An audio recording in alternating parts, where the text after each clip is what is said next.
ਸਤਿ ਸ਼੍ਰੀ ਅਕਾਲ ਜੀ। ਪੰਜਾਬੀ ਰੇਡੀਓ ਤੇ ਪੰਜਾਬੀ ਟੀਵੀ USA ਵੇਖ ਸੁਣ ਰਹੇ ਸਾਰੇ ਸਰੋਤਿਆਂ ਦਾ ਬਹੁਤ-ਬਹੁਤ ਸਵਾਗਤ ਹੈ। ਇਸ ਸਮੇਂ ਦੇ ਵਿਸ਼ੇਸ਼ ਪ੍ਰੋਗਰਾਮ ਬਿਯੋਂਡ ਦਾ ਹੈਡਲਾਈਨਸ ਵਿਦ ਮਨਦੀਪ ਪੂਨੀਆ ਦੇ ਵਿੱਚ। ਇਸ ਪ੍ਰੋਗਰਾਮ ਦੇ ਵਿੱਚ ਸੀਨੀਅਰ ਪੱਤਰਕਾਰ ਮਨਦੀਪ ਪੂਨੀਆ ਹੁਣਾਂ ਦਾ ਸਾਥ ਹੁੰਦਾ ਹੈ ਤੇ ਦੇਸ਼ ਵਿਦੇਸ਼ ਦੇ ਨਾਲ ਜੁੜੀਆਂ ਹੋਈਆਂ ਕਈ ਅਹਿਮ ਖਬਰਾਂ ਤੇ ਚਾਨਣਾ ਪਾਈਦਾ। ਸੋ ਨਾਲ ਜੋੜਦੇ ਹਾਂ ਪੂਨੀਆ ਜੀ ਨੂੰ, ਫਿਰ ਰੁੱਖ ਖਬਰਾਂ ਦਾ ਕਰਾਂਗੇ। ਬਹੁਤ-ਬਹੁਤ ਸਵਾਗਤ ਹੈ ਪੂਨੀਆ ਜੀ। ਸ਼ੁਕਰੀਆ। ਸਤਿ ਸ਼੍ਰੀ ਅਕਾਲ ਗੁਰਪ੍ਰੀਤ। ਸਤਿ ਸ਼੍ਰੀ ਅਕਾਲ ਜੀ। ਸੋ ਸਭ ਤੋਂ ਪਹਿਲੀ ਖਬਰ ਤੇ ਜੇਕਰ ਆਪਾਂ ਚੱਲੀਏ ਤਾਂ ਖਬਰ ਹੈ ਕਿ ਆਦੀਵਾਸੀਆਂ ਦੇ ਕੋਲੋਂ ਉਹਨਾਂ ਦਾ ਕਹਿੰਦੇ ਧਰਮ ਛੀਨ ਕੇ ਉਹਨਾਂ ਨੂੰ ਹਿੰਦੂਤਵ ਦੇ ਵਿੱਚ ਕਹਿ ਲਈਏ ਮਰਜ ਕਰਨ ਦੀ ਤਿਆਰੀ ਹੈ। ਇਹ ਗੱਲ ਕਿਉਂ ਆਖ ਰਹੇ ਹੋ ਤੁਸੀਂ? ਦੇਖੋ, ਲਗਾਤਾਰ ਇਹ ਗੱਲ ਆ ਰਹੀ ਹੈ ਕਿ ਜਿਹੜਾ ਨਵਾਂ ਸੈਂਸਸ ਹੋਣ ਜਾ ਰਿਹਾ ਹੈ ਜੀ, ਉਹਦੇ 'ਚ ਆਦੀਵਾਸੀਆਂ ਵਾਸਤੇ ਜਿਹੜਾ ਕੋਲਮ ਬਣਾਇਆ ਜਾ ਰਿਹਾ ਹੈ ਉਹਦੇ 'ਚ ਉਹ ਕੋਸ਼ਿਸ਼ ਕਰ ਰਹੇ ਨੇ ਕਿ ਉਹਨਾਂ ਨੂੰ ਹਿੰਦੂ ਹੀ ਰਜਿਸਟਰ ਕੀਤਾ ਜਾਵੇ ਅਤੇ ਉਹ ਉਸ ਕਰਕੇ ਹੀ ਜਿਹੜੇ ਆਦੀਵਾਸੀ ਸੰਗਠਨ ਨੇ ਪੂਰੇ ਦੁਨੀਆ ਭਰ ਦੇ ਉਹ ਇਹਦੇ ਉਲਟ ਕਹਿ ਰਹੇ ਨੇ ਕਿ ਇੰਡੀਆ ਦੇ ਵਿੱਚ ਆਦੀਵਾਸੀਆਂ ਨੂੰ ਲਗਾਤਾਰ ਹਿੰਦੂਤਵ 'ਚ ਕਨਵਰਟ ਕਰਨ ਦੀ ਕੋਸ਼ਿਸ਼ ਹੋ ਰਹੀ ਹੈ। ਦੇਖੀ ਬੇਸਿਕਲੀ ਜਿਹੜੇ ਜਨਗਣਨਾ ਕਰਮੀ ਹੈਗੇ, ਜਿਹੜੇ ਸੈਂਸਸ ਕਰਨ ਆਉਣਗੇ, ਉਹ ਬਿਨਾਂ ਹੀ ਪੁੱਛੇ ਉਹਨਾਂ ਨੂੰ ਹਿੰਦੂ ਧਰਮ ਦਰਜ ਕਰ ਲੈਣਗੇ। ਇਹ ਪਹਿਲਾਂ ਵੀ ਹਰ ਆਦੀਵਾਸੀ ਦਾ ਅਨੁਭਵ ਰਿਹਾ ਹੈ। ਜਿਵੇਂ 2027 'ਚ ਜਨਗਣਨਾ ਦਾ ਫੈਸਲਾ ਲਿਆ ਸਰਕਾਰ ਨੇ, ਮਰਦਮਸ਼ੁਮਾਰੀ ਦਾ ਫੈਸਲਾ ਲਿਆ ਅਤੇ ਇਸ ਮਰਦਮਸ਼ੁਮਾਰੀ 'ਚ ਬੇਸਿਕਲੀ ਆਦੀਵਾਸੀਆਂ ਵਾਸਤੇ ਅਨਿਆ ਧਰਮ ਔਰ ਮਤ, ਅਦਰ ਰਿਲੀਜਨ ਐਂਡ ਜਿਹੜੀ ਇਹ ਆਪਾਂ ਕਹਿ ਲਈਏ ਕਿ ਸ਼੍ਰੇਣੀ ਹੈਗੀ ਆ, ਇਹਨੂੰ ਹਟਾ ਕੇ ਸਿਰਫ ਹਿੰਦੂ ਧਰਮ 'ਚ ਹੀ ਉਹਨਾਂ ਨੂੰ ਪਾ ਦਿੱਤਾ ਜਾਂਦਾ ਹੈ। ਅਤੇ ਜਿਹੜੇ ਆਦੀਵਾਸੀ ਐਕਟਿਵਿਸਟ ਨੇ ਉਹਨਾਂ ਦਾ ਤਰਕ ਹੈ ਕਿ ਇਹ ਭਾਰਤ ਦੇ ਸੰਵਿਧਾਨ ਦੇ ਅਨੁਛੇਦ 25 ਦਾ ਉਲੰਘਣ ਹੈ। ਉਹਨਾਂ ਨੇ ਕਿਹਾ ਕਿ ਉਹਨਾਂ ਦਾ ਕਹਿਣਾ ਇਹ ਹੈ ਆਦੀਵਾਸੀ ਐਕਟਿਵਿਸਟਾਂ ਦਾ ਕਿ ਕੋਈ ਜਿਹੜੇ ਆਦੀਵਾਸੀ ਹੈਗੇ ਉਹ ਹਿੰਦੂ ਰੀਤੀ ਰਿਵਾਜ ਨਹੀਂ ਮੰਨਦੇ, ਫਿਰ ਵੀ ਜਿਹੜੇ ਮਰਦਮਸ਼ੁਮਾਰੀ ਕਰਨ ਵਾਲੇ ਜਿਹੜੇ ਲੋਕ ਨੇ ਉਹ ਉਹਨਾਂ ਨੂੰ ਧੱਕੇ ਨਾਲ ਹਿੰਦੂ ਕੈਟੇਗਰੀ 'ਚ ਫਿੱਟ ਕਰਦੇ ਨੇ ਅਤੇ ਇਹ ਇਸ ਵਾਰ ਵੀ ਡਰ ਹੈ। ਅਤੇ ਲਗਾਤਾਰ ਜਿਵੇਂ ਜਿਹੜੀ RSS ਹੈ ਉਹਦੀ ਨੀਤੀ ਰਹੀ ਹੈ, ਉਹ ਆਦੀਵਾਸੀਆਂ ਨੂੰ ਆਦੀਵਾਸੀ ਨਹੀਂ ਕਹਿੰਦੀ, ਉਹ ਆਦੀਵਾਸੀਆਂ ਨੂੰ ਵਨਵਾਸੀ ਕਹਿੰਦੀ ਰਹੀ ਹੈ ਅਤੇ ਉਹ ਵਨਵਾਸੀਆਂ ਨੂੰ ਕਿਤੇ ਨਾ ਕਿਤੇ ਹਿੰਦੂ ਧਰਮ ਦਾ ਹੀ ਪਾਰਟ ਮੰਨਦੇ ਰਹੇ ਨੇ ਅਤੇ ਉਸੇ ਨੂੰ ਲੈ ਕੇ ਹੀ ਇਹ ਸਾਰੀਆਂ ਚੀਜ਼ਾਂ ਨਿਕਲ ਕੇ ਆ ਰਹੀਆਂ ਨੇ। ਅਤੇ ਪਹਿਲਾਂ ਵੀ ਇਹ ਚੀਜ਼ ਆਈ ਸੀ ਕਿ 2011 ਦੀ ਜਿਹੜੀ ਮਰਦਮਸ਼ੁਮਾਰੀ ਹੋਈ ਸੀ ਉਹਦੇ 'ਚ ਤਕਰੀਬਨ 80 ਲੱਖ ਲੋਕ ਸੀਗੇ ਜਿਨ੍ਹਾਂ ਨੇ ਆਪਣੇ ਆਪ ਨੂੰ ਅਦਰ ਰਿਲੀਜਨ 'ਚ ਲਿਖਾਇਆ ਸੀਗਾ। ਉਹ ਜਦੋਂ ਅੰਗਰੇਜ਼ਾਂ ਨੇ ਮਰਦਮਸ਼ੁਮਾਰੀ ਕੀਤੀ ਸੀ ਉਦੋਂ ਆਦੀਵਾਸੀ ਧਰਮ ਹੁੰਦਾ ਸੀਗਾ, ਟਰਾਈਬਲ ਰਿਲੀਜਨ ਲਿਖਿਆ ਹੁੰਦਾ ਸੀਗਾ, ਲੇਕਿਨ ਜਿਹੜੀ ਹਿੰਦੂ ਮਹਾਸਭਾ ਸੀ ਉਹਨੇ 1951 'ਚ ਇਹ ਦਬਾਅ ਬਣਾਇਆ ਅਤੇ ਆਦੀਵਾਸੀ ਧਰਮ ਨਾਂ ਦੀ ਕੈਟੇਗਰੀ ਨੂੰ ਮਰਦਮਸ਼ੁਮਾਰੀ ਤੋਂ ਹਟਵਾ ਦਿੱਤਾ ਸੀਗਾ। ਅਤੇ ਮੈਨੂੰ ਲੱਗਦਾ ਹੈਗਾ ਕਿ ਇਸੇ ਕਰਕੇ ਇਹ ਬਹੁਤ ਜ਼ਰੂਰੀ ਹੈ ਕਿ ਜਿਹੜਾ ਨਵਾਂ ਸੈਂਸਸ ਹੋਵੇ ਉਹਦੇ 'ਚ ਆਦੀਵਾਸੀ ਧਰਮ ਯਾਨੀ ਕਿ ਟਰਾਈਬਲ ਰਿਲੀਜਨ ਦਾ ਕਾਲਮ ਹੋਣਾ ਚਾਹੀਦਾ। ਅੰਗਰੇਜ਼ ਬਹੁਤ ਸਿਆਣੇ ਸੀਗੇ ਇਸ ਮਾਮਲੇ 'ਚ ਅਤੇ ਉਹਨਾਂ ਨੇ ਕੋਈ ਹਿੰਦੂ ਔਰਗਨਾਈਜੇਸ਼ਨਾਂ ਦਾ ਕੋਈ ਦਬਾਅ ਨਹੀਂ ਸਹਿਆ। ਅਤੇ ਜਿਹੜੀ ਪਹਿਲੀ ਸਰਕਾਰ ਬਣੀ ਇੰਡੀਆ ਦੀ, ਉਹਨੇ ਜਦੋਂ 1951 'ਚ ਪਹਿਲੀ ਮਰਦਮਸ਼ੁਮਾਰੀ ਕਰਾਈ ਉਹਦੇ 'ਚ ਉਹਨਾਂ ਨੇ ਹਿੰਦੂ ਮਹਾਸਭਾ ਦਾ ਦਬਾਅ ਲਿਆ ਅਤੇ ਉਹ ਟਰਾਈਬਲ ਰਿਲੀਜਨ ਵਾਲਾ ਕਾਲਮ ਹਟਾ ਦਿੱਤਾ ਸੀਗਾ। ਅਤੇ ਇਹ ਮੈਨੂੰ ਹੁਣ ਲੱਗ ਰਿਹਾ ਹੈਗਾ ਇਸ ਕਰਕੇ ਹੀ ਇਸ ਦੁਬਾਰਾ ਡਿਬੇਟ ਹੋ ਰਹੀ ਹੈ ਇਹਦੇ 'ਤੇ ਅਤੇ ਆਦੀਵਾਸੀ ਐਕਟਿਵਿਸਟ ਲਗਾਤਾਰ ਕਹਿ ਰਹੇ ਨੇ ਕਿ ਅਦਰ ਰਿਲੀਜਨ ਦੀ ਥਾਂ 'ਤੇ ਆਦੀਵਾਸੀ ਰਿਲੀਜਨ ਦਾ ਕਾਲਮ ਵੀ ਹੋਣਾ ਚਾਹੀਦਾ।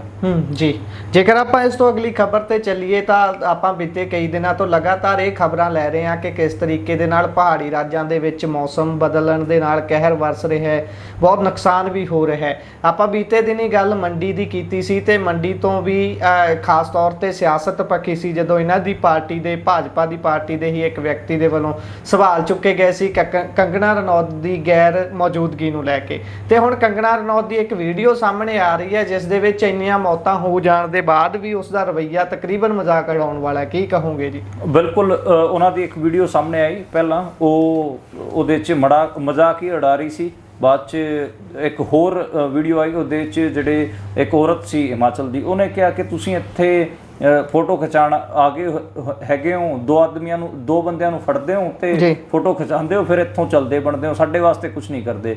ਫਿਰ ਸਾਰੇ ਲੋਕਾਂ ਦੇ ਸਾਹਮਣੇ ਕੰਗਣਾ ਕਹਿੰਦੀ ਹੈ ਕਿ ਮੇਰੇ ਕੋਲ ਕਿਹੜੀ ਕੋਈ ਕੈਬਨਿਟ ਹੈ, ਮੇਰੇ ਕੋਲ ਤਾਂ ਇਹ ਸਿਰਫ 2 ਭਰਾ ਨੇ, ਇਹਨਾਂ ਦੇ ਅਕੋਰਡਿੰਗ ਹੀ ਮੈਂ ਚੱਲਦੀ ਹਾਂ ਅਤੇ ਨਾ ਮੇਰੇ ਕੋਲ ਕੋਈ ਰਾਹਤ ਕੋਸ਼ ਹੈ, ਨਾ ਕੋਈ ਸਪੈਸ਼ਲ ਪੈਕੇਜ ਹੈ। ਜੇ ਮੈਂ ਲੈ ਕੇ ਆਵਾਂਗੀ ਤਾਂ ਉਹਨੂੰ ਇਹ ਕਾਂਗਰਸ ਵਾਲੇ ਡਕਾਰ ਜਾਣਗੇ ਕਿਉਂਕਿ ਹਿਮਾਚਲ 'ਚ ਕਾਂਗਰਸ ਦੀ ਸਰਕਾਰ ਹੈ। ਇਹ ਕੰਗਣਾ ਰਣੌਤ ਕਹਿ ਕੇ ਹੱਸ ਪੈਂਦੀ ਹੈ। ਉੱਥੇ ਉਹਨਾਂ ਦੀ ਜਿਹੜੇ ਮੰਡੀ ਦੇ ਲੋਕ ਹੈਗੇ ਉਹਨਾਂ ਦੀ ਖਿੱਲੀ ਉਡਾਉਂਦੀ ਹੈ। ਜਦ ਕਿ ਆਪਾਂ ਨੂੰ ਪਤਾ ਹੈ ਕਿ ਮੰਡੀ ਇਦਾਂ ਦਾ ਜ਼ਿਲ੍ਹਾ ਹਿਮਾਚਲ ਪ੍ਰਦੇਸ਼ 'ਚ ਹੈ ਕਿ ਲੋਕ ਉੱਤਰ ਭਾਰਤ 'ਚ ਇਦਾਂ ਦਾ ਜ਼ਿਲ੍ਹਾ ਜਿੱਥੇ ਸਭ ਤੋਂ ਵੱਧ ਹੜ੍ਹ ਕਰਕੇ ਲੋਕ ਪ੍ਰਭਾਵਿਤ ਹਨ। ਉੱਥੇ ਲੋਕ ਬੇਘਰ ਹੋ ਗਏ ਨੇ, ਉਹਨਾਂ ਦੇ ਜਿਹੜੇ ਘਰ ਸੀਗੇ ਉਹ ਹੜ੍ਹਾਂ 'ਚ ਬਹਿ ਗਏ ਨੇ, ਪਰ ਫਿਰ ਵੀ ਉਹ ਉੱਥੇ ਮਤਲਬ ਇੱਕ ਤਾਂ ਉਹ 6-7 ਦਿਨ ਬਾਅਦ ਉੱਥੇ ਪਹੁੰਚੀ ਹੈ ਤੇ ਪਹੁੰਚ ਕੇ ਉੱਥੇ ਉਹ ਲੋਕਾਂ ਦਾ ਮਜ਼ਾਕ ਉਡਾ ਰਹੀ ਹੈ। ਤੇ ਇਹ ਅਜੀਬ ਤਾਂ ਹੈ ਹੀ। ਤੇ ਮਤਲਬ ਇਹਦੇ 'ਚ ਬਾਅਦ 'ਚ ਉਹਨਾਂ ਨੇ ਉਹ ਦੌਰੇ ਦੀ ਬਹੁਤ ਜ਼ਿਆਦਾ ਮਜ਼ਾਕ ਉੱਡ ਗਿਆ। ਫਿਰ ਉਹਨੇ ਕਿਹਾ ਕਿ ਮੈਂ ਮੰਡੀ ਖੇਤਰ ਦਾ ਦੌਰਾ ਕਰ ਰਹੀ ਸੀ ਤੇ ਮੇਰੀ ਗੱਡੀ ਤੇ ਆ ਕੇ ਇੱਕ ਪੱਥਰ ਡਿੱਗਿਆ, ਇਸ ਕਰਕੇ ਮੈਂ ਚਲੀ ਗਈ ਹਾਂ ਇੱਥੋਂ, ਕਿਉਂਕਿ ਹਿਮਾਚਲ 'ਚ ਹੁਣ ਟਰੈਵਲ ਕਰਨਾ ਸੇਫ ਨਹੀਂ ਹੈ, ਇਸ ਕਰਕੇ ਮੈਂ ਵਾਪਸ ਜਾ ਰਹੀ ਹਾਂ। ਹੁਣ ਤੁਸੀਂ ਮਤਲਬ ਤੁਸੀਂ ਆਪ ਹਿਸਾਬ ਲਾਓ ਕਿੰਨਾ ਮੂਰਖਤਾਪੂਰਨ ਬਿਆਨ ਸੀਗਾ ਕੰਗਨਾ ਦਾ ਕਿ ਮੇਰੀ ਗੱਡੀ ਤੇ ਪੱਥਰ ਡਿੱਗ ਗਿਆ, ਇਸ ਕਰਕੇ ਮੈਂ ਇੱਥੋਂ ਜਾ ਰਹੀ ਹਾਂ, ਮੈਂ ਹੁਣ ਹੜ੍ਹ ਪ੍ਰਭਾਵਿਤ ਇਲਾਕਿਆਂ ਦੀ ਆਪਾਂ ਕਹਿ ਲਈਏ ਕਿ ਉਹਨਾਂ ਦਾ ਦੌਰਾ ਨਹੀਂ ਕਰ ਪਾਵਾਂਗੀ। ਤੇ ਮੈਨੂੰ ਲੱਗਦਾ ਹੈਗਾ ਕਿ ਇਹ ਸਾਰਾ ਮਜ਼ਾਕ ਹੀ ਹੈ ਤੇ ਉਹ ਮਜ਼ਾਕ ਉਡਾਉਣ ਤੇ ਹੀ ਤੁੱਲੀ ਹੋਈ ਹੈ ਪਹਿਲਾਂ ਵੀ। ਤੇ ਉਹਨਾਂ ਦੇ ਬੀਜੇਪੀ ਦੇ ਜਿਹੜੇ ਹਿਮਾਚਲ ਦੇ ਆਗੂ ਨੇ ਉਹਨਾਂ ਨੂੰ ਖਾਸਾ ਇਤਰਾਜ਼ ਹੈ। ਈਵਨ ਸਾਬਕਾ ਮੁੱਖ ਮੰਤਰੀ ਰਹੇ ਬੀਜੇਪੀ ਦੇ ਤੇ ਵੱਡੇ ਆਗੂ ਹਿਮਾਚਲ ਦੇ ਜੈਰਾਮ ਠਾਕਰ, ਉਹਨਾਂ ਨੇ ਇਤਰਾਜ਼ ਜਤਾਇਆ ਕਿ ਇਹ ਕੀ ਮੂਰਖ ਸਾਡੇ ਗਲ ਪਾਤੀ ਮੋਦੀ ਨੇ ਤੇ ਇਹ ਉਲ ਜਲੂਲ ਬਿਆਨ ਦੇਈ ਜਾ ਰਹੀ ਹੈ ਤੇ ਸਾਨੂੰ ਅੱਗੇ ਇਲੈਕਸ਼ਨਾਂ 'ਚ ਔਖਾ ਹੋਊਗਾ। ਜੀ। ਸੋ ਇਸ ਤੋਂ ਅੱਗੇ ਜੇਕਰ ਆਪਾਂ ਚੱਲੀਏ ਤਾਂ ਉੱਧਰ ਲਗਾਤਾਰ ਇਸ ਗੱਲ ਤੇ ਬਹਿਸ ਚੱਲ ਰਹੀ ਹੈ ਕਿ ਬਿਹਾਰ ਦੇ ਵਿੱਚ ਜਿਹੜਾ ਵੋਟਾਂ ਤੋਂ ਪਹਿਲਾਂ ਤਬਦੀਲੀ ਹੋਣ ਵਾਲੀ ਹੈ, ਇਲੈਕਸ਼ਨ ਕਮਿਸ਼ਨ ਵੱਡਾ ਫੇਰ ਬਦਲ ਕਰਨ ਜਾ ਰਿਹਾ ਹੈ। ਉਸ ਤੇ ਲਗਾਤਾਰ ਸਾਰੀਆਂ ਪਾਰਟੀਆਂ ਖਾਸ ਤੌਰ ਤੇ ਬਿਹਾਰ ਦੀਆਂ ਉਹ ਆਪਣੇ ਪੱਧਰ ਤੇ ਇਸ ਤੇ ਅੱਗੇ ਆ ਰਹੀਆਂ ਨੇ। 9 ਜੁਲਾਈ ਨੂੰ ਕਹਿੰਦੇ ਬਿਹਾਰ ਬੰਦ ਦਾ ਵੀ ਸੱਦਾ ਦਿੱਤਾ ਗਿਆ ਹੈ ਤੇ ਲਾਲੂ ਯਾਦਵ ਬੋਲੇ ਨੇ, ਕਹਿੰਦੇ ਵੀ 2 ਗੁਜਰਾਤੀ ਬਿਹਾਰੀਆਂ ਦੇ ਵੋਟਿੰਗ ਰਾਈਟ ਛੀਨਣਾ ਖੋਹਣਾ ਚਾਹੁੰਦੇ ਨੇ। ਤੇ ਹੁਣ 9 ਤਰੀਕ ਨੂੰ ਕਿਹੋ ਜਿਹਾ ਜਲਵਾ ਦੇਖਣ ਨੂੰ ਮਿਲੂਗਾ? ਇਸ 9 ਤਰੀਕ ਵਾਲੇ ਤੋਂ ਬਾਅਦ ਕੋਈ ਚੇਂਜ ਵੀ ਹੋ ਸਕਦਾ, ਤੁਹਾਨੂੰ ਲੱਗਦਾ ਕਿ ਇਦਾਂ ਹੀ ਰਹੂ ਗੱਲ? ਦੇਖੋ, ਜਿਹੜਾ ਵੋਟਰ ਲਿਸਟ ਦੀ ਜਿਹੜੀ ਰਿਵੀਜ਼ਨ ਹੋ ਰਹੀ ਹੈ ਨਵੀਂ, ਉਹਦੇ ਤੇ ਸਿਆਸਤ ਬਿਹਾਰ 'ਚ ਲਗਾਤਾਰ ਗਰਮਾ ਰਹੀ ਹੈ। ਉਹਨੂੰ ਜਿਵੇਂ ਨੋਟਬੰਦੀ ਹੋਈ ਸੀ ਉਸੇ ਦੇ ਤਰਜ਼ ਤੇ ਬਿਹਾਰ ਦੇ ਆਗੂ ਖਾਸ ਕਰ ਲਾਲੂ ਯਾਦਵ ਦੀ ਪਾਰਟੀ ਉਹਨੂੰ ਵੋਟਬੰਦੀ ਕਹਿ ਰਹੀ ਹੈ। ਉਹ ਕਹਿ ਰਹੀ ਹੈ ਕਿ ਇਹ ਹੁਣ ਸਾਡੀ ਵੋਟਬੰਦੀ ਕਰ ਰਹੇ ਨੇ। ਉਹਦੇ ਤੇ ਕਈ ਸਾਰੇ ਸੀਰੀਅਸ ਸਵਾਲ ਵੀ ਚੁੱਕੇ ਜਾ ਰਹੇ ਨੇ ਤੇ ਮੈਨੂੰ ਲੱਗਦਾ ਵਾ ਕਿ ਇਹ ਜਿਹੜੀ ਵੋਟਰ ਰਿਵੀਜ਼ਨ ਲਿਸਟ ਲੈ ਕੇ ਆ ਰਹੀ ਹੈ ਇਹਦੇ ਕਰਕੇ ਆਰਜੇਡੀ ਅਤੇ ਕਾਂਗਰਸ ਖਾਸੇ ਨਾਰਾਜ਼ ਨੇ।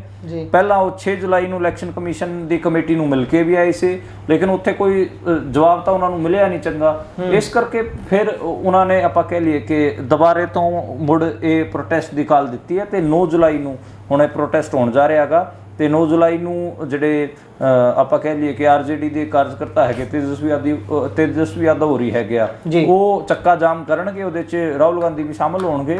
ਲਾਲੂ ਯਾਦਵ ਖਾਸੇ ਹਮਲਾਵਰ ਨੇ ਨਰਿੰਦਰ ਮੋਦੀ ਅਤੇ ਅਮਿਤ ਸ਼ਾਹ ਦੇ। ਉਹਨਾਂ ਨੇ ਕਿਹਾ ਕਿ 2 ਗੁਜਰਾਤੀ 8 ਕਰੋੜ ਬਿਹਾਰੀਆਂ ਦੇ ਵੋਟ ਪਾਉਣ ਦੇ ਅਧਿਕਾਰ ਨੂੰ ਹੀ ਖੋਣਾ ਚਾਹੁੰਦੇ ਨੇ।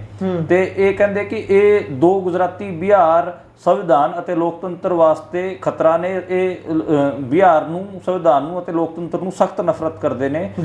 ਤੇ ਆਪਾਂ ਉਹ ਕਹਿ ਰਹੇ ਨੇ ਕਿ ਆਪਾਂ ਨੂੰ ਸੰਵਿਧਾਨ ਅਤੇ ਲੋਕਤੰਤਰ ਬਚਾਉਣਾ ਹੈਗਾ।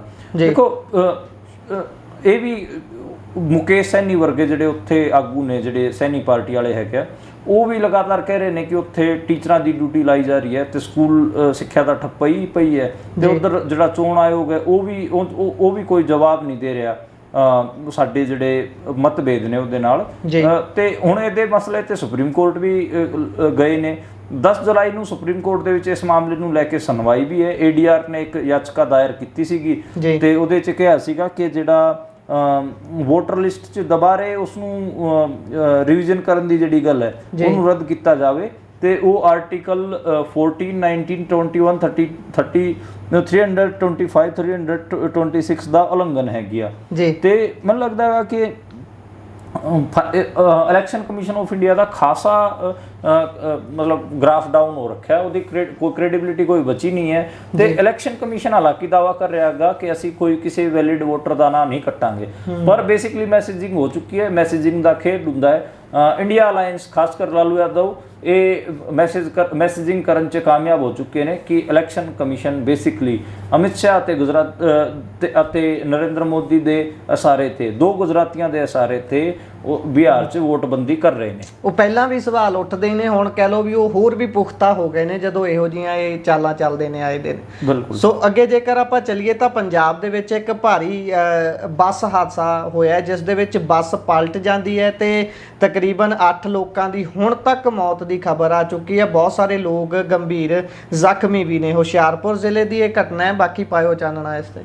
ਬਿਲਕੁਲ, ਅੱਜ ਬਹੁਤ ਦੁਖਦਾਈ ਖਬਰ ਹੈ। 8 ਲੋਕਾਂ ਦੀ ਡੈਥ ਹੋਈ ਹੈ, ਬੱਸ ਪਲਟੀ ਹੈ, ਸਵਾਰੀਆਂ ਦੀ ਬੱਸ ਸੀਗੀ ਤੇ ਇਹਦੇ 'ਚ 17 ਲੋਕ ਗੰਭੀਰ ਤੌਰ ਤੇ ਘਾਇਲ ਹਨ ਤੇ ਕਾਰ ਨਾਲ ਟੱਕਰ ਲੱਗੀ ਸੀਗੀ, ਇਸ ਕਰਕੇ ਉਹ ਬੇਕਾਬੂ ਹੋ ਗਈ। ਹੁਣ ਜਿਹੜੀ JCB ਹੈ ਉਹ ਕਿਤੇ ਨਾ ਕਿਤੇ JCBਆਂ ਲੱਗੀਆਂ ਹੋਈਆਂ ਸੀ, ਉਹਨੂੰ ਸਿੱਧਾ ਕਰਨ ਵਾਸਤੇ ਤੇ ਲਾਸ਼ਾਂ ਨੂੰ ਕੱਢਿਆ ਜਾ ਰਿਹਾ ਸੀਗਾ, ਰੈਸਕਿਊ ਕੀਤਾ ਜਾ ਰਿਹਾ ਸੀ। ਇਸ ਬੱਸ 'ਚ ਤਕਰੀਬਨ 39 ਸਵਾਰੀਆਂ ਸੀਗੀਆਂ ਤੇ ਇੱਕ ਮਾਂ ਤੇ ਬੇਟੀ ਵੀ ਸ਼ਾਮਲ ਹੈ, ਯਾਨੀ ਕਿ ਇੱਕ ਪਰਿਵਾਰ ਵੀ ਖਤਮ ਹੋਇਆਗਾ।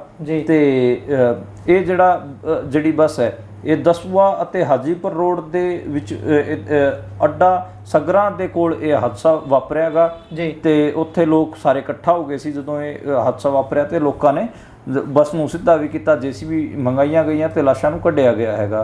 ਤੇ ਇਹ ਬੱਸ ਦਸੂਆ ਵੱਲ ਜਾ ਰਹੀ ਸੀ ਤੇ ਉੱਥੇ ਇਹ ਹਾਦਸਾ ਵਾਪਰਿਆਗਾ ਤੇ ਹਜੇ ਤੱਕ ਆਪਾਂ ਕਹਿ ਲਈਏ ਕਿ 8 ਲੋਕਾਂ ਦੀ ਡੈਥ ਦੀ ਖਬਰ ਹੈ, ਪਰ ਕਈ ਲੋਕਾਂ ਦੀ ਜਿਹੜੀ ਹਾਲਤ ਹੈ ਉਹ ਕ੍ਰਿਟੀਕਲ ਹੈ, ਯਾਨੀ ਕਿ ਡੈਥ ਟੋਲ ਵੱਧ ਵੀ ਸਕਦਾ ਹੈ ਤੇ ਜਿਹੜੇ ਡੈੱਡ ਬੋਡੀਜ਼ ਹੈਗੇ ਉਹਨਾਂ ਨੂੰ ਪੋਸਟਮਾਰਟਮ ਕਰਨ ਵਾਸਤੇ ਹਸਪਤਾਲ 'ਚ ਭੇਜ ਦਿੱਤਾ ਗਿਆ ਹੈਗਾ। ਕੱਲ ਸ਼ਾਇਦ ਜਿਹੜੇ ਪਰਿਵਾਰਾਂ ਨੂੰ ਇਹ ਆਪਾਂ ਕਹਿ ਲਈਏ ਕਿ ਇਹ ਬੋਡੀਜ਼ ਦੇ ਦਿੱਤੀਆਂ ਜਾਣਗੀਆਂ ਤੇ ਇਹ ਐਕਸੀਡੈਂਟ ਦਾ ਜਿਹੜਾ ਕ੍ਰਾਈਮ ਸੀਨ ਹੈ ਉਸ ਨੂੰ ਲੈ ਕੇ ਖਾਸੇ ਅਸਮੰਜਸ 'ਚ ਹੈਗੇ ਲੋਕ। ਕਾਰ ਨਾਲ ਐਕਸੀਡੈਂਟ ਹੋਣ ਦੇ ਚਾਂਸਿਸ ਲੋਕ ਜ਼ਿਆਦਾ ਕਹਿ ਰਹੇ ਨੇ ਜੀ। ਇਸ ਤੋਂ ਬਾਅਦ ਦੱਸਿਆ ਜਾ ਰਿਹਾ ਕਿ 2-2 ਲੱਖ ਰੁਪਈਆ ਮੁਆਵਜ਼ਾ ਦੇਣ ਦੀ ਵੀ ਗੱਲ ਆ ਰਹੀ ਹੈ। ਇਹ ਦਿੱਤਾ ਕਿਹਦੇ ਵੱਲੋਂ ਜਾਣਾ ਇਹ ਨਹੀਂ ਹਾਲੇ ਤੱਕ ਸਪਸ਼ਟ ਹੋਇਆ, ਪਰ ਇਹ ਜ਼ਰੂਰ ਮੈਸੇਜ ਲੱਗਿਆ ਹੈ ਕਿ 2-2 ਲੱਖ ਰੁਪਈਆ ਇਹਨਾਂ ਨੂੰ ਦਿੱਤਾ ਜਾਊਗਾ। ਜੇਕਰ ਅਗਲੇ ਖਬਰ ਤੇ ਚੱਲੀਏ ਤਾਂ ਬਿਹਾਰ ਦੇ ਵਿੱਚ ਇੱਕ ਖਬਰ ਹੈ, ਤੁਸੀਂ ਦੱਸਿਓ ਕਿ ਅੰਧ ਵਿਸ਼ਵਾਸ ਹੈ ਜਾਂ ਕੀ ਆ।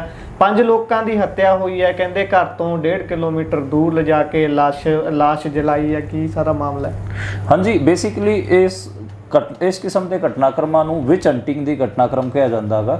ਵਿਚ ਹੰਟਿੰਗ ਬੇਸਿਕਲੀ ਹੁੰਦਾ ਡਾਇਣ ਕਹਿ ਕੇ ਜਦੋਂ ਮਾਰ ਦਿੱਤਾ ਜਾਂਦਾ। ਇਹ ਪੂਰੇ ਪਰਿਵਾਰ ਨੂੰ ਹੀ ਮਾਰ ਦਿੱਤਾ ਗਿਆ, 5 ਲੋਕਾਂ ਨੂੰ ਮਾਰਿਆ ਗਿਆ ਹੈਗਾ। ਚੜੇਲ ਕਹਿ ਲੋ, ਡਾਇਣ ਕਹਿ ਲੋ, ਪੂਰੇ ਪਿੰਡ 'ਚ ਦਹਿਸ਼ਤ ਹੈਗੀ ਆ।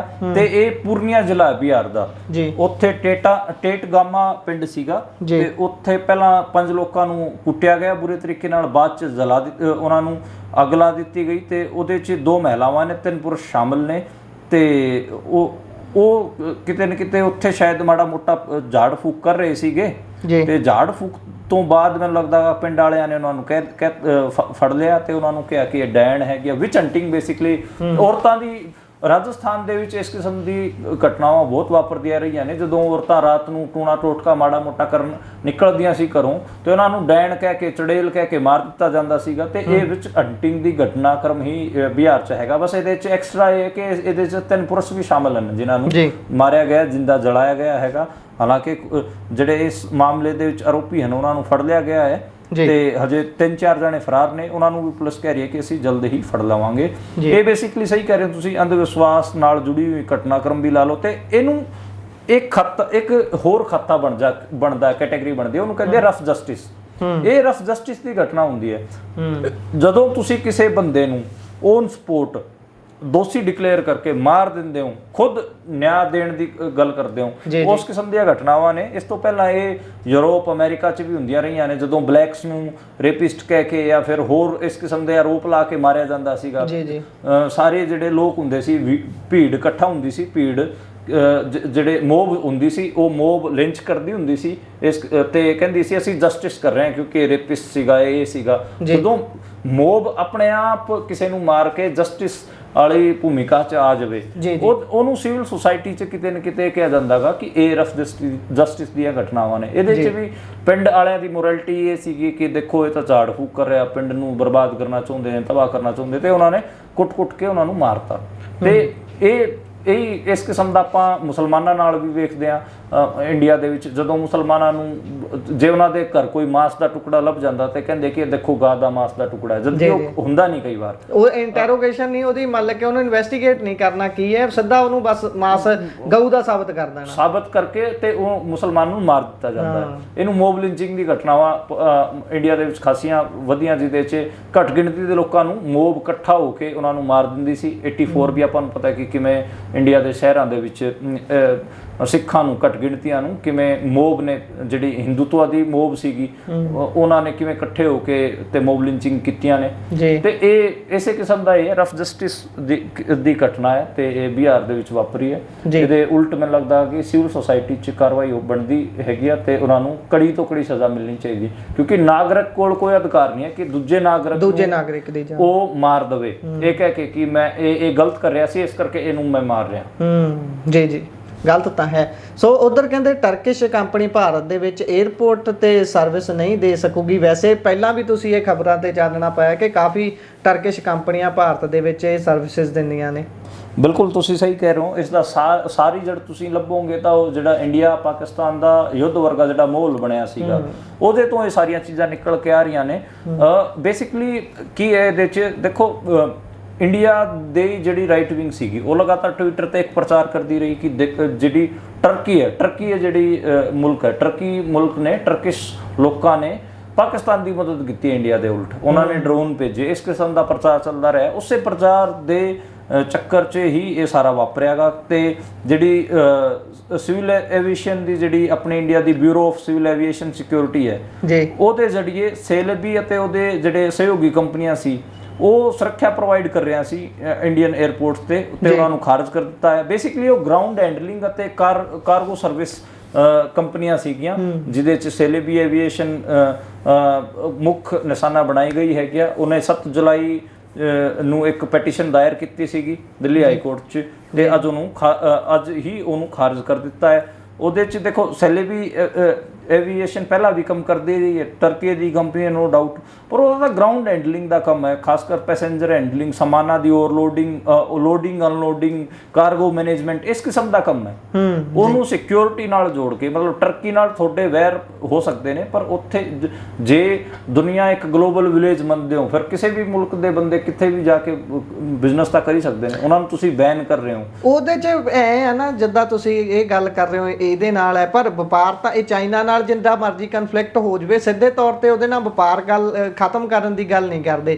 ਜੇ ਗੱਲ ਕਰਦੇ ਵੀ ਆ ਤਾਂ ਵਪਾਰ ਖਤਮ ਨਹੀਂ ਹੁੰਦਾ, ਉਹ ਸਾਰੇ ਜਾਣਦੇ ਨੇ। ਸੋ ਇਹ ਸਿਰਫ ਕਹਿ ਲਈਏ ਵੀ ਇੱਕ ਗਿੱਦੜ ਧਮਕੀਆਂ ਹੀ ਹੁੰਦੀਆਂ ਨੇ ਇਹਨਾਂ ਦੀਆਂ। ਬਿਲਕੁਲ, ਟਰਕੀ ਨਾਲ ਵੀ ਇੰਡੀਆ ਕੋਈ ਕਨਫਲਿਕਟ ਚਾਹੁੰਦਾ ਨਹੀਂ ਹੈਗਾ, ਸਿੱਧੇ ਤੌਰ ਤੇ ਨਹੀਂ ਚਾਹੁੰਦਾ। ਬਿਲਕੁਲ, ਟਰਕੀ ਨਾਲ ਵੀ ਮਤਲਬ ਹਮੇਸ਼ਾ ਈਜੀ ਕਰਨ ਦੀ ਕੋਸ਼ਿਸ਼ ਰਹੀ ਹੈ।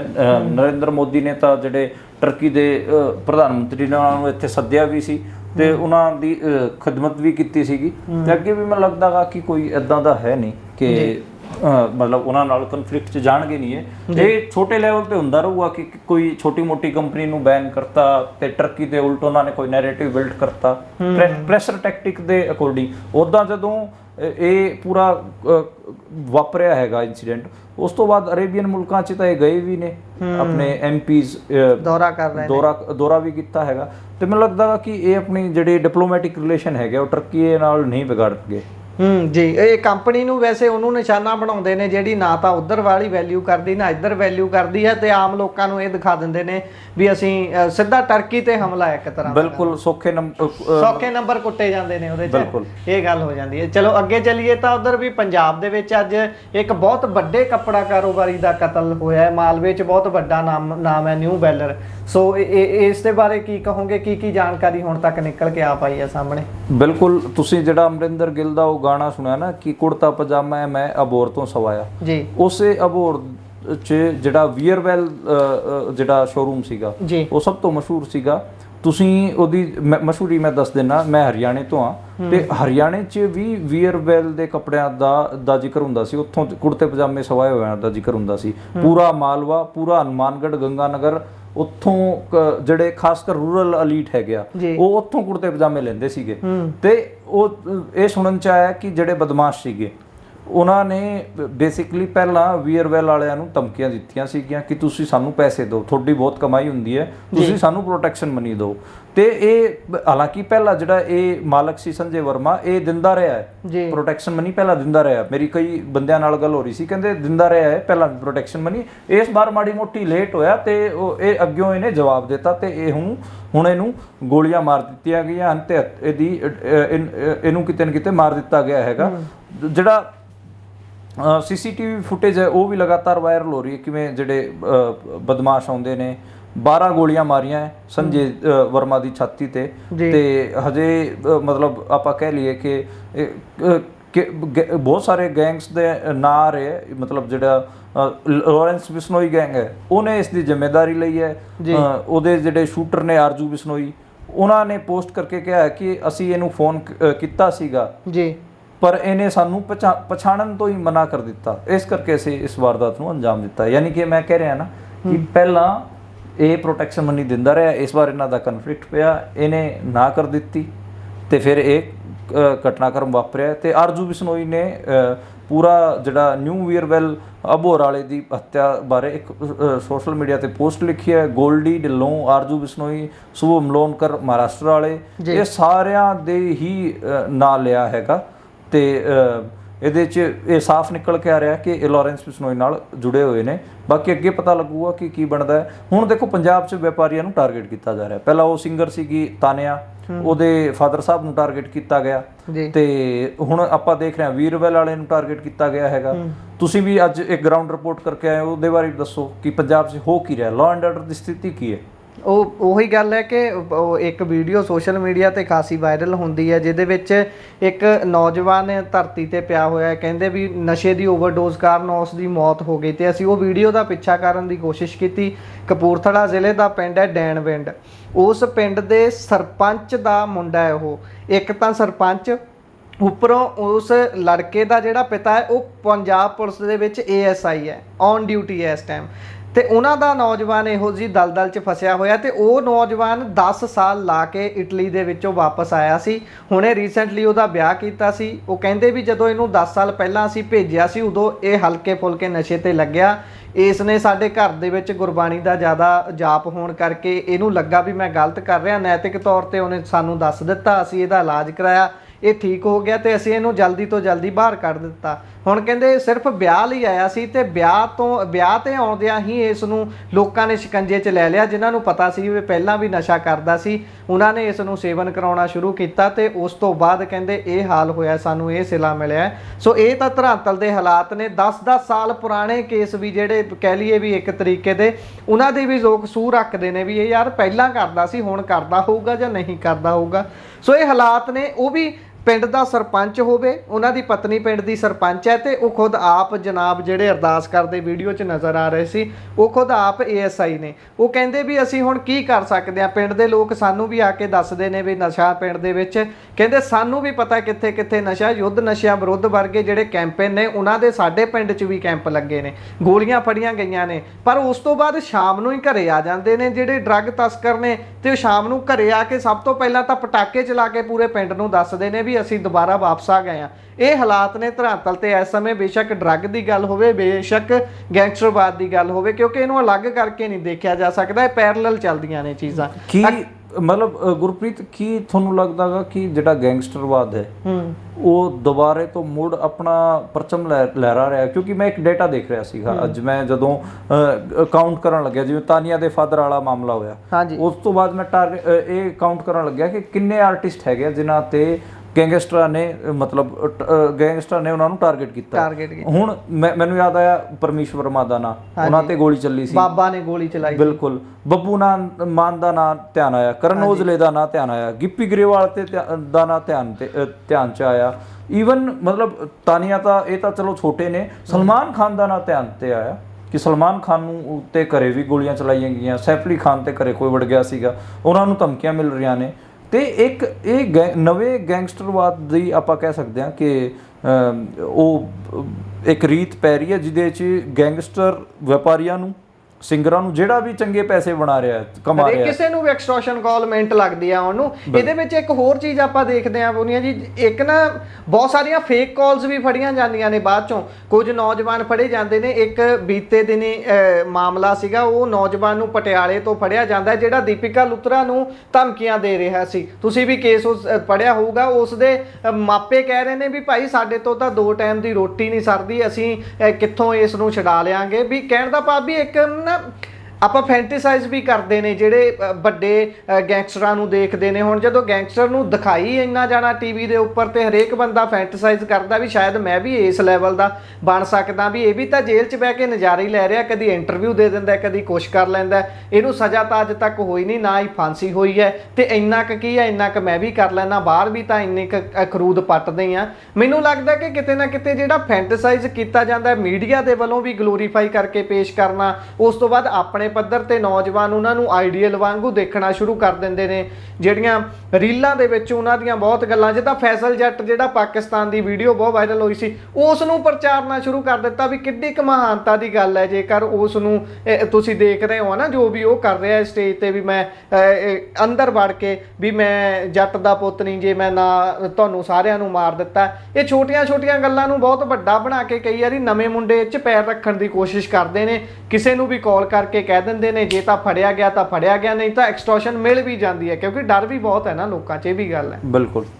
ਸੋ ਆਖਰੀ ਖਬਰ ਦੇ ਵੱਲ ਜੇਕਰ ਆਪਾਂ ਵਧੀਏ ਤਾਂ ਉਧਰ ਲੁਧਿਆਣਾ 'ਚ ਲੈਂਡ ਪੂਲਿੰਗ ਨੂੰ ਲੈ ਕੇ ਹੁਣ ਕਹਿੰਦੇ ਵੀ ਪਾਰਟੀਆਂ ਇਕੱਠੀਆਂ ਹੋ ਰਹੀਆਂ ਨੇ, ਵਿਪਕਸ਼ ਇਕਜੁੱਟ ਹੁੰਦਾ ਨਜ਼ਰ ਆ ਰਿਹਾ ਹੈ। ਦੇਖੋ ਉਹਨਾਂ ਨੇ ਸਾਰਿਆਂ ਨੇ ਅੱਡ-ਅੱਡ ਪ੍ਰੋਗਰਾਮ ਐਲਾਨੇ ਨੇ, ਤਾਂ ਇੱਕ ਹਿਸਾਬ ਨਾਲ ਕਹਿ ਸਕਦੇ ਹਾਂ ਕਿ ਕੋਲ ਦੇਣ ਦੇ ਮਾਮਲੇ ਤੇ ਤਾਂ ਇਕੱਠੇ ਨਹੀਂ ਹੈਗਾ, ਪਰ ਇਹਦਾ ਵਿਰੋਧ ਕਰਨ ਵਾਲੇ ਮਾਮਲੇ ਤੇ ਇਕੱਠੇ ਹੈਗਾ। ਸੰਯੁਕਤ ਕਿਸਾਨ ਮੋਰਚਾ ਨੇ ਕਿਹਾ ਕਿ ਅਸੀਂ 20 ਜੁਲਾਈ ਨੂੰ ਉੱਥੇ ਵੱਡੀ ਰੈਲੀ ਕਰਾਂਗੇ, 14 ਜੁਲਾਈ ਦਾ ਕਾਂਗਰਸ ਨੇ ਰੱਖਿਆ ਹੋਇਆ ਹੈ, 15 ਜੁਲਾਈ ਦਾ ਗਲਾਡਾ ਦੇ ਦਫ਼ਤਰ ਦੇ ਬਾਹਰ ਸ਼੍ਰੋਮਣੀ ਅਕਾਲੀ ਦਲ ਨੇ ਰੱਖਿਆ ਹੋਇਆ। ਉੱਦਾਂ ਜਗਰਾਉਂ ਦੇ ਵਿੱਚ ਇੱਕ ਪੂਰਾ ਵੱਡਾ ਮੋਰਚਾ ਚੱਲਿਆ ਵੀ ਹੋਇਆ ਹੈ, ਉੱਥੇ ਵੀ ਮੋਰਚਾ ਲੱਗਿਆ ਹੋਇਆ ਹੈ। ਉੱਥੇ ਬਸ ਦਿੱਕਤ ਇੱਕ ਆ ਰਹੀ ਹੈ ਕਿ ਬੀਜੇਪੀ ਉੱਥੇ ਉਸ ਮੋਰਚੇ ਨੂੰ ਹਾਈਜੈਕ ਕਰਨ ਦੀ ਕੋਸ਼ਿਸ਼ ਕਰ ਰਹੀ ਹੈ। ਕਿਸਾਨ ਆਗੂਆਂ ਨੇ ਔਰ ਗੰਭੀਰ ਆਰੋਪ ਵੀ ਲਾਏ ਹਨ ਬੀਜੇਪੀ ਤੇ ਕਿ ਉਹ ਉੱਥੇ ਆ ਕੇ ਕਿਤੇ ਨਾ ਕਿਤੇ ਮੋਰਚੇ ਨੂੰ ਹਾਈਜੈਕ ਕਰਨ ਦੀ ਕੋਸ਼ਿਸ਼ ਕਰ ਰਹੇ ਨੇ। ਮਤਲਬ ਵਿਪਕਸ਼ੀ ਦੇਖੋ ਕਿਸਾਨਾਂ ਦਾ ਵਿਰੋਧ ਇੱਕ ਪਾਸੇ ਤੇ ਵਿਪਕਸ਼ੀ ਪਾਰਟੀਆਂ ਨੂੰ ਵੀ ਸਟੈਂਡ ਲੈਣਾ ਪੈ ਰਿਹਾ ਹੈ। ਪਰ ਇਹ ਪਹਿਲੀ ਵਾਰ ਅਸੀਂ ਦੇਖ ਰਹੇ ਹਾਂ ਕਿ ਜਿਹੜੀ ਆਪੋਜੀਸ਼ਨ ਪਾਰਟੀਆਂ ਨੇ, ਬੇਸਿਕਲੀ ਰਾਜਨੀਤਿਕ ਪਾਰਟੀਆਂ ਨੇ, ਉਹ ਕਿਸਾਨਾਂ ਦੇ ਧਰਨਿਆਂ ਨੂੰ ਕਹਿ ਲਓ ਕਿ ਹਾਈਜੈਕ ਕਰਨ ਦੀ ਕੋਸ਼ਿਸ਼ ਕਰ ਰਹੀਆਂ ਨੇ। ਹੁਣ ਪਹਿਲਾਂ ਜਿਹੜੀ ਮਹਾਪੰਚਾਇਤ ਐਲਾਨੀ ਸੀ, ਉਹ ਐਲਾਨੀ ਸੀ ਸੰਯੁਕਤ ਕਿਸਾਨ ਮੋਰਚਾ ਨੇ 20 ਜੁਲਾਈ ਦੀ। ਉਹ ਤੋਂ ਪਹਿਲਾਂ ਅਕਾਲੀ ਦਲ ਨੇ ਕਿਹਾ ਕਿ ਇਹਨਾਂ ਤੋਂ ਪਹਿਲਾਂ ਅਸੀਂ ਮੋਰਚਾ ਲਾ ਕੇ ਨੰਬਰ ਕੁੱਟ ਲਿਆ। ਉਹਨਾਂ ਨੇ ਕਿਹਾ ਕਿ ਅਸੀਂ 15 ਜੁਲਾਈ ਨੂੰ ਗਲਾਡੇ ਦੇ ਦਫ਼ਤਰ ਦਾ ਘਿਰਾਓ ਕਰਾਂਗੇ। ਕਾਂਗਰਸ ਕਹਿੰਦੀ ਅੱਛਾ ਤੁਸੀਂ 15 ਨੂੰ ਕਰਾਂਗੇ, ਅਸੀਂ 14 ਨੂੰ ਕਰਾਂਗੇ। ਤੇ ਬੀਜੇਪੀ ਤਾਂ ਜਗਰਾਉਂ 'ਚ ਜਾ ਕੇ ਬਹਿ ਹੀ ਗਈ ਹੈ, ਉੱਥੇ ਜਿੱਥੇ ਕਿਸਾਨਾਂ ਨੇ ਧਰਨਾ ਲਾਇਆ ਹੋਇਆ, ਤੇ ਕੋਸ਼ਿਸ਼ ਕਰਦੀ ਹੈ ਬੀਜੇਪੀ ਵਾਲੇ, ਉੱਥੇ ਕੋਸ਼ਿਸ਼ ਕਰਦੇ ਨੇ ਕਿ ਸਟੇਜ ਤੇ ਚੜ੍ਹ ਜਾਈਏ, ਹਾਂ ਹਾਈਜੈਕ ਕਰ ਲਈਏ। ਤਾਂ ਇਹ ਚੱਲ ਰਿਹਾ ਜੀ। ਬਾਕੀ ਮੈਨੂੰ ਲੱਗਦਾ ਗਾ ਕਿ ਦੇਖੋ ਗੱਲ ਬਣਨੀ ਹੈ ਕਿਸਾਨਾਂ ਦੀ ਇਕਜੁੱਟਤਾ ਨਾਲ। ਜੇ ਕਿਸਾਨ ਇਕੱਠੇ ਹੋ ਜਾਣਗੇ ਤੇ ਪਿੰਡਾਂ 'ਚ ਇਹਨਾਂ ਨੂੰ ਆਮ ਆਦਮੀ ਪਾਰਟੀ ਵਾਲਿਆਂ ਨੂੰ ਨਹੀਂ ਵੜਨ ਦੇਣਗੇ ਤੇ ਇਹਨਾਂ ਦਾ ਤਗੜਾ ਵਿਰੋਧ ਕਰਨਗੇ, ਤਾਂ ਹੀ ਗੱਲ ਬਣੂਗੀ, ਨਾ ਤਾਂ ਫਿਰ ਇਹ ਕਿਸਾਨਾਂ ਦੀ ਜ਼ਮੀਨਾਂ ਨੂੰ ਲੁੱਟ ਕੇ ਖਾ ਜਾਣਗੇ ਜੀ। ਸੋ ਬਹੁਤ ਬਹੁਤ ਧੰਨਵਾਦ ਤੁਹਾਡਾ ਪ੍ਰੋਗਰਾਮ ਦੇ ਵਿੱਚ ਸਮਾਂ ਦੇਣ ਲਈ। ਧੰਨਵਾਦ ਜੀ। ਸਤਿ ਸ਼੍ਰੀ ਅਕਾਲ। ਸਤਿ ਸ਼੍ਰੀ ਅਕਾਲ ਜੀ।